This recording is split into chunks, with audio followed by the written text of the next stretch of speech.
Hey y'all, this is Heather McFadden. And Cynthia Yanof. Welcome to season 1 of Sidetracked. What you're about to hear originally aired on the Don't Mom Alone podcast. And so for your convenience, we put all of our Sidetracked episodes in one place. So enjoy. Enjoy. And I hear behind me, oh, was I snoring? And I look. Oh no. And he's sitting like 90 degrees. He's sitting up like a taco. He stopped snoring though.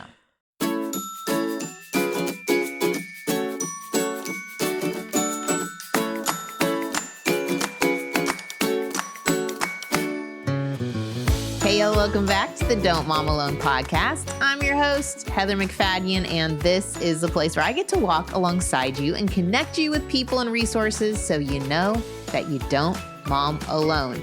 And in this episode, it is week 5 of our summer of mentorship. As I've told you before, we're doing something a little different this summer. I've recorded a series of episodes with my friend Cynthia Yanof. She's the host of the Mesmerized podcast, and we are answering your questions. Today's episode, we're focusing in on marriage and the challenges of connecting while raising young children. Marriage is what got you into this family situation, and so we want to support you in that and laugh along with you. Let's get right to it. This is episode 418. Here we go. What are you Googling right now? Okay, you and I were talking about one of my favorite guests I had on my podcast, and I can't remember his name, but he wrote a book called Married Sex. And so then I was going to Google married sex, to which you suggested that might be dangerous. And then, you know how you can click on images, right? Yeah. So then we started talking about the images. Like, what would the... What'd you say? I just pictured... he's taking out his mouth guard, you know, and the saliva's dripping down, or like a CPAP machine, you know, like it's real sexy. It's sexy. Or you're like both sitting in bed with like your college sorority t-shirt on, right? Yes, and you're oversized like shirt that's got holes in it, right? And then you're reading your phone, and he's reading like he's CS playing Lewis. Wordle. Oh no, he's Wordle! he's got the big book, and I'm like on my phone. Yeah, you're that like, would be more like honey, it. tap. What's your Wordle score today? That's what the images of married sex would be. But the reason we're even talking about this is because, what was the guy's name that wrote the book? I already forgot. Gary Thomas. Gary Thomas was on my old podcast. He talks a lot about marriage. He's so good. But he had a book out called Married Sex. Way too immature for me to be able to cover that topic. No, and it's not something you can give someone. That book? No, it'd be like, hey friend, love you a lot. Here's a book on married sex. Kind of like how to lose 20 pounds in 5 days. No, like you can't do that that. happened to my sister. A guy, a friend of my parents, sent her a book on weight loss. Nope. Not No, gonna thank happen. you. Not gonna happen. No. That's as awkward as like, why do we do this too? You remember the when you get married and there's themed showers, and they would give like the lingerie shower, but they invite your mother-in-law? Oh, this awkward. That's so awkward. Like giving someone a married sex book. Okay, well, anyway, during this interview with this David Thomas? No, what's it? Gary Thomas. We know a David Thomas too. You're tight. Me and Gary, You love this. We're best friends, whatever. I mentioned I didn't have the book. And so they did what someone would do naturally. If you don't have the book, they sent me one. Heather McFadden doesn't do that. No. And so Not anyway, everybody not does only that. he sent me one, but I guess his publicist sent me one. His publisher sent me one. So I had 3 copies of Married Sex book. And it's like a white book with black writing or something. It's sitting on my desk. And, you know, I have teenagers, right? And so my kids are like, oh my gosh, like, what's going on in the world? They like to imagine my kids like that just happened 4 times for our family. And so they were dying with a married sex book that's been sitting out. And so anyway, in the event anyone needs an extra copy of the married sex book. Yeah, you're going to have to DM Cynthia because she's not giving it to anybody. It's still, they're still sitting there. Okay, so let's just talk in general about these things. Let me tell you one other kind of funny thing. Recently, there's a snoring issue in our house. Oh, I've got a snoring. I want to hear. Okay. We had a snoring issue in our house. They don't cover that in the married sex book, No, right? they don't. And so there was a snoring issue, and my husband wound up on the couch, not because I threw him out, everybody calm down, but I thought about it. And so the next day, it doesn't matter why, but my husband, we're laughing about what happened the night before with this snoring thing. And so my husband says to my 16-year-old son, he's like, Brett, I gotta tell you something funny. Your mom made some assumptions last night in bed. And my 16-year-old is like, I'm gonna stop you there. I don't need to know it, Dad. And we were like, no, it's a funny story. No, Nope. Please, Please stop. Never mind. Please, never mind. No, the assumptions I made in bed or related to the functionality of my Christmas present, which is basically every present I will ever get for the next year, which is a Sleep Number bed. Oh, you're a certain age when that's that. And I'm jealous. I'm not going to lie. It's like a hospital bed, where the top half can move and you can go in a reading position, or like your legs can go and support and have better blood flow, if you will. Well, if you will. The best feature, the marriage saver, is the snore feature. Oh, yes. I need There's that. There's no going to the couch and making assumptions in bed. Like, this is the best. Well, we just got in. I was laying there. I think it was middle of the night. I get awakened by the... Yeah, there you go. I know the one. Special sound effects by Heather McFadden. And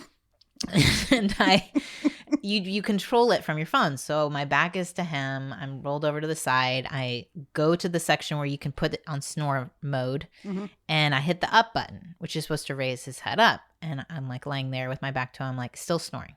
Okay, this is not working. Okay, snore feature. Come on, up button. A few more times. Still snoring. A few more times. I'm starting to get. You get angry. Angry taps. Yes, angry taps. So then I look and I'm like, oh, I'm supposed to hit set. So I hit the set button and I hear behind me, oh, was I snoring? And I look. Oh, no. And he's sitting like 90 degrees. He's sitting up like a taco.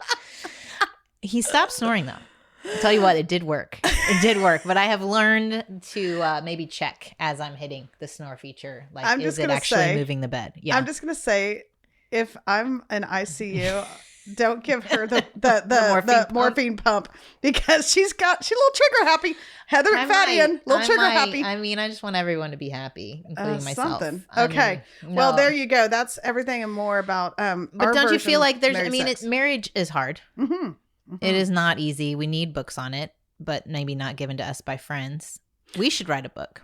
Okay. Well, they have what to expect when you're expecting. And that's all grand. And by the way, like I needed that book. I asked the pediatrician with my first one. I asked her, I went in, ready to roll. Now I was a lawyer at this time. Like I kind of knew life in general and but I went in with this list. You've never seen a list so long. I'm like, how do you know when to change size and diapers? No, I've interacted with you enough to know that you probably had thought through every scenario. I asked every scenario, and my husband was like, what's going on? Okay, well, anyway, that book was very handy, but what to expect when you're expecting is great, but really somebody needed to write what to expect when you're marrying, right? Well, when you're marrying. Yeah, we need to write this. We should do that. Chapter 1 right here. Listen, can you put in a promo for our book that's coming out in 2 years? 2 years, wherever books are sold. Totally. We'll get that on there. But yeah, marriage is hard, like no lie. And, we're joking around at the aspects of sleep and married sex, but we didn't really go there, which is like we won't. Sleep is hard enough, and sharing a bed, let alone a life with someone. And then I know we're tongue in cheek, but it can be real hard. And I always, when I talk about marriage in an episode, always say, if you are in an abusive relationship, this is your permission to get the help you need. And if you are in a place where you keep making excuses for your spouse that it wasn't that bad, or I would just challenge you, go to Genesis Women's Shelter, Google that. And there's even like a quiz not a quiz, but just like different points under verbal abuse, financial abuse, that maybe just look at those and see, does this fit my marriage right now? And they offer free counseling.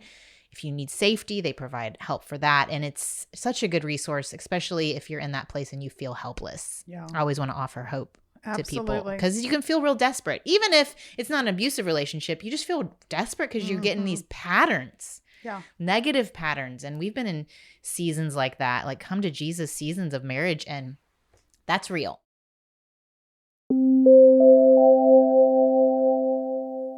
Ever since we've been dating, my husband and I talk about synergy in our relationship, how two separate parts come together to make something even greater. And that is what I love about Thrive Cosmetics, because it solves so many things in one amazing product line. They are products that work. They're also products that are clean, and they're products that give back. And my favorite is the Liquid Lash Extensions Mascara. I've told you about it before, but if you've never heard me talk about it, let me tell you why I love it. Not only does it have 25,000 or more 5-star reviews, it kind of mimics lash extensions without having to have the damaging glue or all the cost of it. because it allows my lashes to grow. How it does that is they have this proprietary tubing formula that wraps around each lash. So it lengthens them, defines them, and then I don't have the whole clumping, smudging, flaking thing that usually happens for me with mascara just because of the way my eyes are set into my face. It also has nourishing ingredients that support that growth, that healthy looking lash over time. My fave part is how easy it is to remove. It just slides right off with warm water and a washcloth. No soap required. It's definitely their best selling product. If you've never tried something from Thrive Cosmetics, also check out how they are certified 100% vegan and cruelty free, made with clean skin loving ingredients. There's no parabens, sulfates, phthalates, and the performance, like I said, is amazing. And in the name, it says cause because they are part of a mission for every purchase to support organizations that help communities thrive. Those who are battling domestic abuse, homelessness, cancer, and so many more. So when you buy their great products, you're part of the synergy, ladies. So if you need to try it out for yourself, right now you can get an exclusive 20% off your first order when you visit thrivecosmetics.com/DMA. That's Thrive Cosmetics, and the cause is spelled out CAUSEMETICS.com/DMA for 20% off your first order.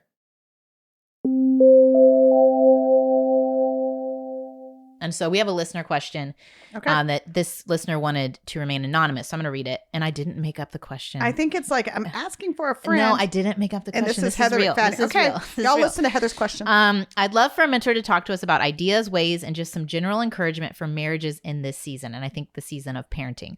While parenting is getting tougher, I have a 9-year-old, 11-year-old, and now is a sweet spot for a minute. But then, things are getting heavy. Getting hard. And I just found that when my husband and I were so intentional about our family, I feel like we're trying our hardest to do a great job. But sometimes when we're focused so much on our kids, we really forget the reason that we had those kids in the first place was because the two of us fell in love. So I just really have some encouragement for seasons when maybe a child's going through a hard time, parents' hearts are heavy. It makes it hard to just be romantic with your spouse. Yeah. I mean, I start by saying, hey, kudos to you for even submitting that question on marriage. I feel like you're already because whenever I have a marriage episode, you know which ones don't get played? Oh, really? Are those your low? The least played episodes. It's because you haven't had Gary on to talk about marriage sex. If I had Gary Thomas on, then it would be okay. Right. I think that's it. That's it. But no, I hear what you're saying. And hey, we want to listen to an episode on our kids. She says it in the question. Yeah, we're intentional with our families. We're intentional with our parenting. Give me an episode on discipline. Those are the most popular. Oh, marriage, that's hard. I don't want to listen to that. Mm-hmm. I reckon, I don't think I think there's very few people that would say, kind of like prayer. I don't know many people that would be like, I'm really good at that. And I'm not sure there's a ton of us that would be like, I'm really good at marriage. Yeah. If they do, you might not want to. They're not our people. Yeah. They're not our people. I mean, I think there's many of us that would say I feel like I have a good marriage, but in feeling like you're doing all that you could be doing to make your marriage strong, I don't think any of us feel that. And so I feel that question. And I also say, I love that she's saying we have a minute right now. And I would just say, wherever you are, Heather, I know you'd agree with this, wherever you are in your parenting journey, now's the moment to invest. Yeah. Because what's that expression, people always say, if you wait to have kids till you financially can do that, you'll never have kids. Yeah. I feel like that's marriage. If you're waiting for things to slow down, for the kids' stuff to slow down, for a breather, you're probably not going to get that. Mm-hmm. And so now for me, I'm even looking at, I have a college kid, a high school kid, and a kindergartner, and there's literally no time of the day, it feels like, because my high schooler is up really late, and then my college kid's home, right? So they're ready to go at 10:30 at night. Let's go. Yeah. Let's talk about everything. Let's go get ice cream. And then my little one's up at 6:15, 6:30 in the morning. And it just doesn't slow down. It doesn't feel like. And so the time to invest is right now. Yeah. Plant a tree yesterday. That's the time. Yeah, for sure.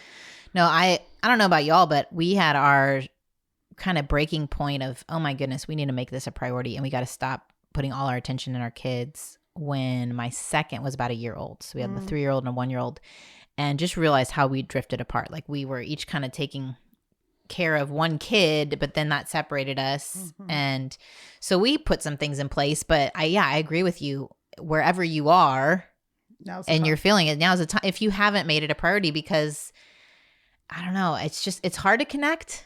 It is hard to connect. It's hard to learn how you best connect. Mm-hmm. Like, what do you and Mike like to do to connect? Okay, I'm not going to talk about married sex. No. Gosh, cue the music.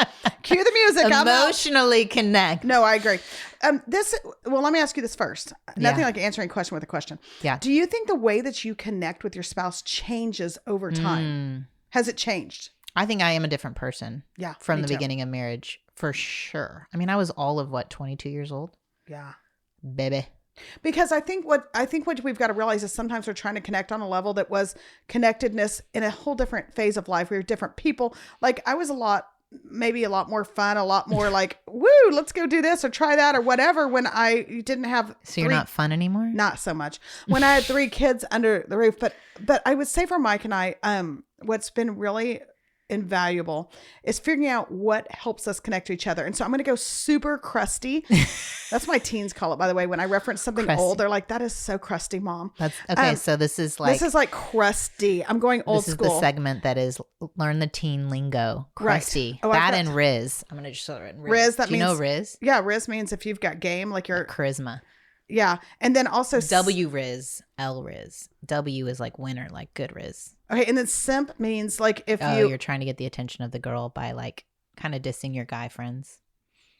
Yes, Simp. and so then you agree with anything someone says, and they're like, you're such a simp. But you're just trying to get their approval and acceptance. I can't believe we're offering all this great information free. That segment's done now. Teen Talk is finished. Okay. Back to marriage for a second. I can't imagine why these are such low listened to episodes. Okay, these episodes. Okay, but let me say this. Going crusty. I remember when Mike and I read that Love Languages book. I don't know who wrote it. I think maybe Gary Chapman. You just pulled it out. I didn't even get to Google it. I don't know. I could be wrong on that. It's Gary Chapman. But it is Gary. It's not Gary Thomas. It's Gary Chapman. All these Garys. But here's what I think I learned about in that book all those years ago. And I think my husband and I maybe read it or whatever. And I remember learning that the very things that he was trying to do, that he was trying to provide connectedness, were not connecting with me and vice versa. Yeah. And so he would always like buy me nice gifts or those, like those kind of things. And I would be like, oh, okay, thanks for the nice gift. And I would like have the house spotless when he came home at night. And then like, I realized one day, I'm like, oh my gosh, like I'm trying to love him and give connectedness in the way that would work for me.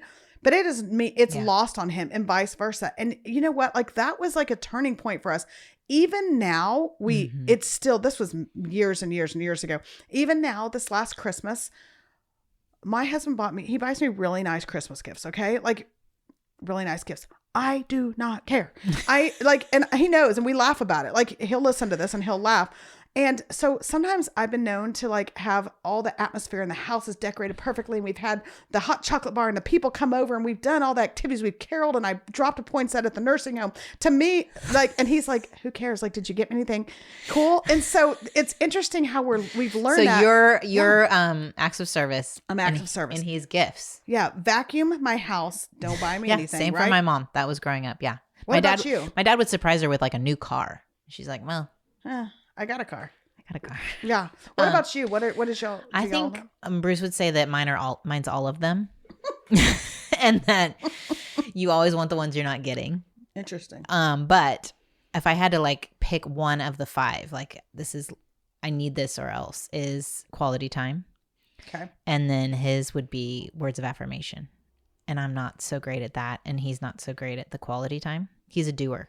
And so the way that we've gotten around that to meet my needs is a Saturday morning walk where we can connect. And my listeners have heard us talk about that before, but okay, well, I need to know about that. To me, yeah, like it's just like 15 minutes, a quick walk. No, like an hour. I mean, it's like the morning on Saturday morning, and to me, it's where we catch up on life, and I can connect with him without any distractions. Like the most distracting thing is managing the dog, but like that's nothing.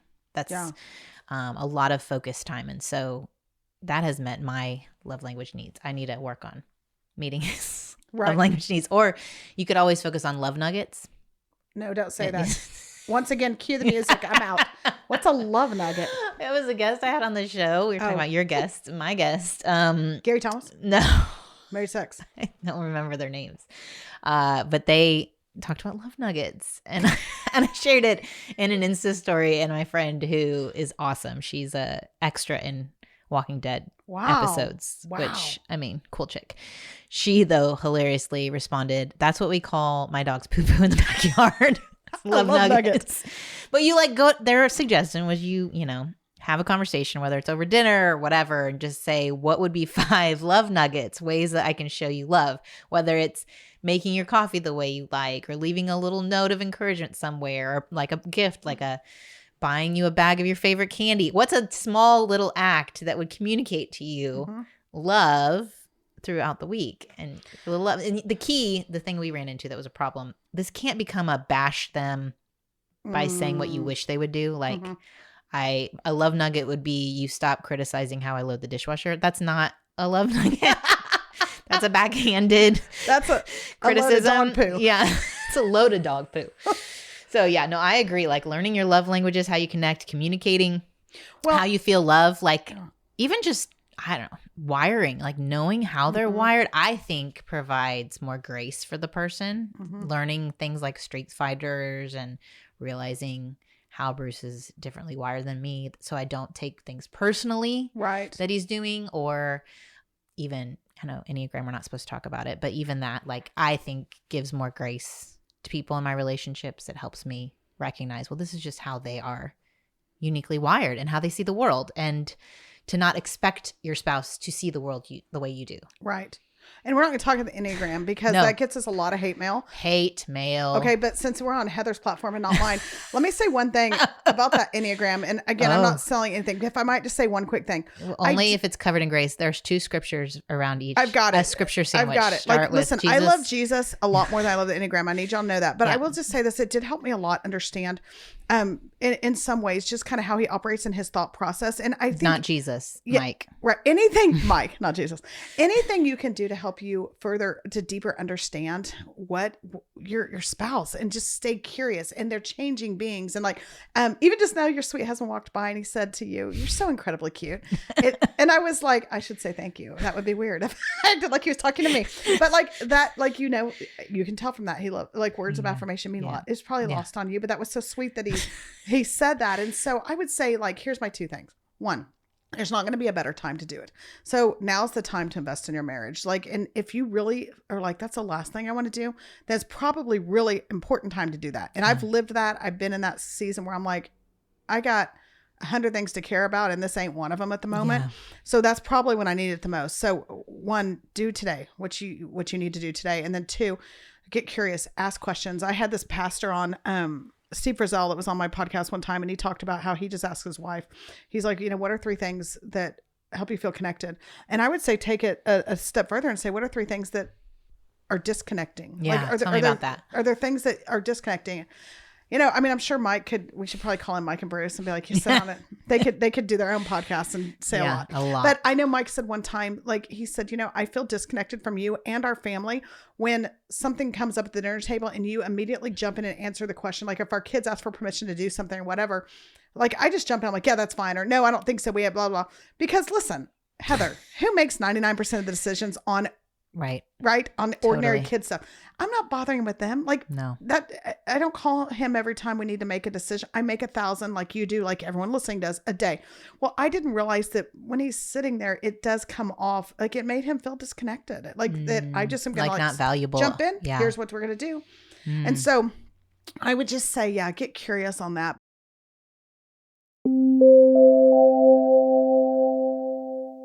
Y'all know I'm a big fan of Thrive Market. It is my go-to for organic groceries and household essentials and basically clean products. If I'm looking for something specific, I'll go on their website and I will search for it. I love that I can read the nutrition facts right there on my screen. It also saves what I've bought in the past, which makes it really easy. And we all know making good purchasing choices can get expensive, but I'm thankful with Thrive Market, I always save money. So on my last order with $50 worth of things, I saved $5, which is 10%, but then also got a free $24 gift, which are these digestive water enhancers by Mega Food. It's basically like kombucha, but it's in a little packet that you add to your water. And what was great with all Thrive Market things, I could look at it and pull up the nutrition facts on the back and read. And so if you have, as a family, special allergies or diets or restrictions you are looking and trying to solve for, Thrive Market makes it really easy to do the research on those things. And I'm trying out a new mineral sunscreen, an SPF 30 by Babu Botanicals, that I was able to read reviews and kind of see, like, is this one, does it work? Is it easy to use? Is it going to like be too thick to rub in? Anyway, and I just was really thankful that very quickly I could figure out, is this product for us or not? Now, if you want to go check out Thrive Market, when you join, you're helping another family in need, the ultimate Don't Mom Alone, because there is a 1-for-1 membership matching program. So you join and then they give a membership. So join in on the savings with Thrive Market today. Get 30% off your first order plus a free $60 gift. Go to thrivemarket.com/DMA for 30% off your first order plus a free $60 gift. That's Thrive, THRIVE, market.com/DMA, thrivemarket.com/DMA. Hey, y'all, summer unfortunately is coming to an end, which means a lot of you are ramping up for school. It's all about making that transition smoother and easier for both you and your little ones. And guess what? Our amazing sponsor, Mr. Pen, has got your back. Mr. Pen is the go-to destination for all your back-to-school essentials, from pens, pencils, highlighters, notebooks, planners. They've got everything your child needs to conquer the new school year. They have sent me some of their products, and one of my boys is already using the highlighters for his summer reading, and several friends of mine came over with their little girls, and I was able to pull out my Mr. Pen markers, and they had a blast. Mr. Pen was started by a Christian teacher who saw the daily struggles of students and other teachers. They have over 100,000 5-star reviews on Amazon. Their products are legit, so affordable, and they get to your house so quickly. Moms, don't stress about the back-to-school shopping frenzy. Instead, head over to Amazon and buy it quickly, affordably, and easy with Mr. Pen. If you buy Mr. Pen on Amazon, make sure you use the code Heather10, put the number 10, MP for Mr. Pen at checkout and get 10% off your first order. That's Heather10, the number, like don't spell it out, right? 10, MP for Mr. Pen at checkout, and you will get 10% off your first order.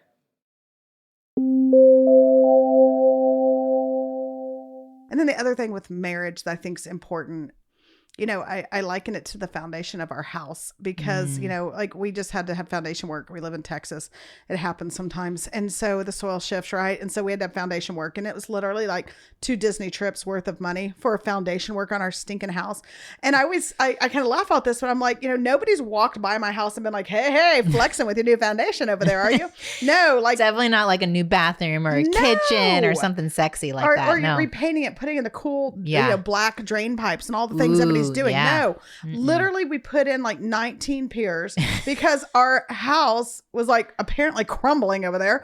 And so nobody's come by. Nobody said that's cool. Nobody's affirmed me. Nobody's pat us on the back. Like, hey, strong work, you guys, on doing that. None of it. But literally it was the most essential thing to our house is that the foundation is solid, and which obviously that's what Jesus is talking about. Like you've got to be built on a solid foundation because the wind and the storms will come. And so what are the piers that we need to be putting in place that no one's going to affirm? Our kids aren't going to get excited about the date night or whatever the thing is you're doing, or, you know, the quick getaway for the weekend, which is super, super important, yet you're missing the select baseball game and the play and all the things. None of those things are going to get applause, but those are just like you're putting in the piers. Yeah. Because when the hard comes, like you've got to have that solid foundation. And so I've learned that both ways. I've not had the piers in place, and I've attended to what seemed like the most important, significant things in the moment that came at a price to my marriage. And then I've gone through seasons where I've realized like, I don't have time not to be invested in this relationship for my sake and really for my kids' sake. They need that relationship intact. So yeah, research shows that that's true. What did you say? I said research shows. Research. Oh, I thought I was really hoping she'd quote scripture, but apparently that wasn't coming. That's coming. Research says, no, I agree with all of that. And my 2 cents would be, 1, do the work for yourself. Like this marriage starts with your end. And I know when things are rough in our home, it often is because of my own junk and my own brain space and my time. I need to go to the counselor. You know, you kind of are like, we need to go to counseling. Well, what if I just do maybe, or I need to make space so that I can meet with God and do that foundation work in me. And I might need to take the first step towards my spouse and like offer the peace offering or the love nugget, whatever. No, no, ma'am. We are not going to talk about those. And then my other piece of advice to this listener would be, like you said, just start now, but maybe consider, daily connection points, weekly, quarterly, yearly, so that you're making that a priority. And so your kids see that it's a priority, that this relationship matters to you. My husband talks about, he remembers after dinner was done, he and his parents would be in the kitchen while his dad was doing the dishes. And he knew that was their time of connecting, and he saw that. And I feel like our kids have seen us prioritize our marriage over other things. And I do think it matters. I think it matters to their future relationships and just their security of knowing. And if you're in a hard place, you don't really want to be with your spouse. Like, that's real. If you hear me say walking for an hour with my husband, I've had friends say, that sounds miserable. I know, we'll just walk around. My husband won't talk. And I'm like, well, you know what? Maybe give it a shot and maybe lower your expectations of what it is and do your part on your end and allow them to respond, and they may surprise you. Yeah. Expectations is such a critical word too. I think that we do need to check in on our expectations and community. I know for me, there's been so many times where I've been looking at someone else's marriage or how somebody else's husband operates, and or like it looked flashy and it looked this or that or whatever, and the second and third homes, or maybe whatever the things are that you might be tempted to look at. Maybe their success, whatever their success that looks success like. is. Yes. And I mean, I think a couple things. One, I think that we've got to put people around us that really believe in our marriage, that are supporting us and propping us up, that, when we want to bash on our husband or whatever, they're just not going to be a part of that. Like, I just think, I don't know. I mean, just agree. Yeah. And I think just appreciating your spouse for who they are, not comparing them to other ones, Yeah. Yeah. And I think I've told you about this one time, but so my husband wrote a book. He wrote a book. Yes. Now, nobody needs to Google that. Is it called What to Expect from Your Marriaging? Yeah, he did. I mean, I think he's writing it right now. He's knocking us off. He wrote a book on ordinary events, like growing up in his life, just growing up non-Christian and becoming a Christian and all this stuff. And so he went to get an agent, and you and I know all about this, trying to get an agent and try to get published. And he got no hits. Like, it just didn't have any luck. And so he said to me one day, he's like, I just don't think ordinary sells. And I was like, man, we could talk days about the fact that ordinary doesn't sell in today's culture, right? And so it was close to Christmas time, and he had it printed out like at, like the local Kinko's or whatever it's called that makes copies of, and it was like one of the presents. And so I open it, and I mean, he's falling over himself to apologize for this. He's like, oh my gosh, like to him, it's not like an expensive, nice gift like he's used to giving. He likes gifts, right? Yeah. And so he's like, totally like, this isn't really the gift. Like, I really got you stuff. This is just like a whatever. And he's trying to explain it. And so I think back that day, because I went and read this whole book later, right? And I look back on that. I'm like, the very thing he's apologizing for the most has been the greatest gift he's ever given our family.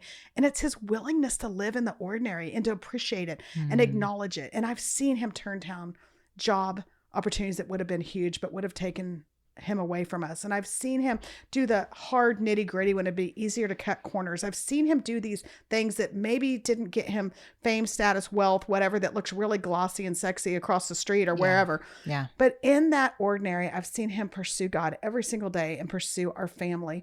And I would just say, like, thank goodness that he got comfortable in the ordinary. And that may not sell in today's culture. And I'm the first to buy into looking around at everyone else and being like, oh man, I wish it was this or that or the other. Yeah. But no, I think expectations. I think expectations, and that's where community, that you can have authentic, real, vulnerable, where they're showing their underbellies of hard, so that you don't believe that false lie that it's hard for us because something's wrong, which is a lie that I've had a spouse, of one of my siblings want to end their marriage because they made that wrong assumption, because it's hard, we shouldn't be married. And it's like, I'm really grateful that we have friends we can connect with, share when we're having hard moments, they can share with us, and we can support each other, like you said, and they can be for our marriage and for its success. And that even this past Sunday, like, we can show up with our hard and our disconnect, and they can remind us of the truth of 24 years of marriage. And just like, this isn't our first rodeo, the long-term view, but then also just have fun with us in the midst of that. Like, yes, it's hard, but you know what? Let's go to El Ranchito and let's have a mariachi band blare the trumpets in our ears. Yes. We've had friends call up and say, hey, this is the longer story. you know what? We'd love to have dinner with you. We're just in a really hard season in our marriage. Mhm. And so I told Bruce, would you make a reservation for a restaurant? They just want to have a more serious talk with us about their marriage. With the mariachi. So he goes on whatever open table or whatever and sees this Mexican restaurant's really highly rated. So he makes a reservation, and they really had communicated to me a quiet restaurant where we can have a serious conversation. We pull up, and not only are we one of the only Caucasian American families there, it is very loud. Like Very loud. Very, very loud. And so they show up and I'm like, well, this isn't quite what you were expecting. And so we're trying to have a serious conversation. And then all of a sudden, not one, but two mariachi bands. Yes, they did. Two different songs come out, start blaring, and lights, like disco lights start going off in the restaurant. And we just start laughing. And we've not laughed so hard. I mean, that is what they needed. They were like, thank you. We just needed to have fun. And remember, we can have fun. And they'd gotten a little bit...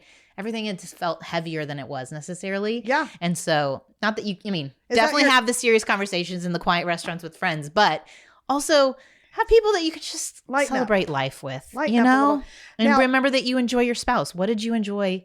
Maybe you've changed, but there was something you fell in love with, like she said in the question, like remembering the person you fell in love with and why. Have you been back to El Ranchito? Oh, many a time. Many marriages saved by El Ranchito. So some of the, like, I'm using air quotes, some of those Christian famous people are like planning cruises, and some are taking groups to Israel. Totally. Like Heather McFadden, you come to Dallas and you may go to El Ranchito with her. Marriage retreat at El Ranchito. At El Ranchito. And I'll be over in the corner asking my husband to vacuum my house and giving him a gift. A love nugget. What to expect when you're marrying. Available in stores in 2026. Okay, thanks y'all for listening. We have one more week of the summer of mentorship with Cynthia, and then it's back to regular scheduled programming at Don't Mom Alone with some great interviews I've already gotten to do. Just wanted to let you know one more little idea for a way to connect with your spouse if you are busy parents on the go. My virtual assistant reminded me of this, and she said I didn't say it in the show, so I'm going to say it here. I wrote about it in my Don't Mom Alone book. Basically, as a way to connect to start the day, Bruce and I meet in the kitchen, hug, and pray for one another. And I'm not talking long hour prayers, y'all. This is like a quick pray for my own day, pray over Bruce, and then I hear him pray for his day, and he prays over me. And it's just a way to kind of hear what's heavy on each other's hearts and like what we've got ahead of us that day, and just felt like a great connection point. To be honest, we haven't done it this summer, and I probably need to, because we're still like, it can feel like we're passing ships in the night. So I hope that this encouraged you to be curious about your spouse and to figure out what matters to them.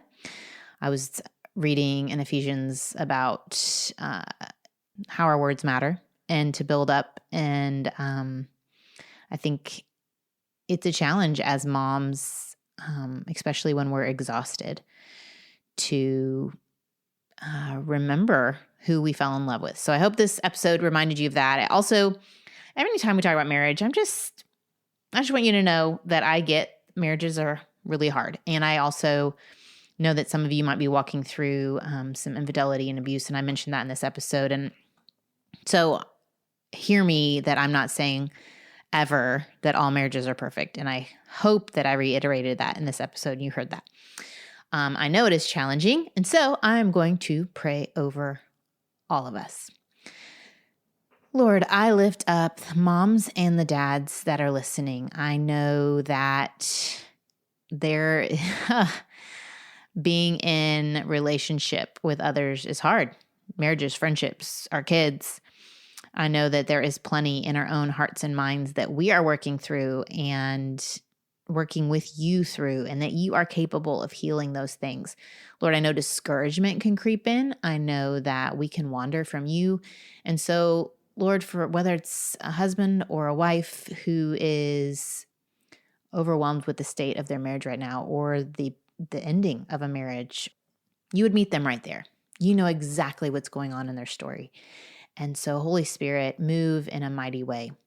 Do things that we can't imagine. If they're so tired of praying for a spouse to lean on you, then Lord, I pray right now for that spouse, for them. Let me help them hold up their arms in prayer and pleading. I pray for a renewed hope that you are a God of restoration and nothing is too far gone for you, but also that if the marriage has ended, that is too far gone from whatever new thing you have for them and relationship you have for them, Lord, that they're most of all, that their relationship with you would grow. And so I pray for encouragement, hope, comfort, surrender to you. I pray for bravery for any mom or husband who's in an unsafe place, that they would reach out for help and receive that help.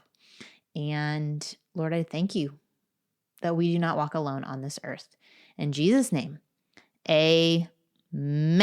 Okay, y'all. I know lots of hurting people out there. And I know this is kind of like a light summer series, but I am really burdened by the realities of a lot of marriages right now. And so we have done a lot of episodes on marriage. We have linked to them in the show notes. Also, remember, use us as an excuse to gather with your friends. Tell a couple friends, hey, you want to listen to this podcast on our own and then get together and talk about it? We have discussion questions. I put them in the email I send out on Tuesdays. You can sign up for those emails at olaheather.com. Also, there is a Facebook group that we have for podcast club leaders. This is not a long-term commitment, y'all. This is very organic. We just want to help you to get together with people. And so if you go to heathermcfadden.com/join, you can sign up for that there. I'm just thankful you're along for the ride with me.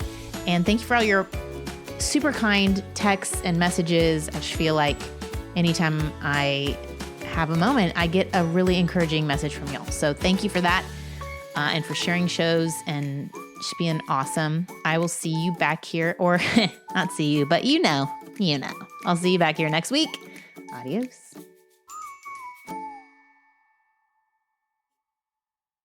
Greetings and God bless. This is Tyler Burns. And this is Dr. Jamar Tisby. And we want to invite you to check out our podcast, Pass the Mic, Dynamic Voices for a Diverse Church. Pass the Mic has been speaking directly to the core concerns of Black Christians for over a decade. On our show, we've got interviews from theologians, historians, actors, activists, and so much more. Not to mention heartfelt, open dialogue on some of the heaviest issues facing the church in the United States.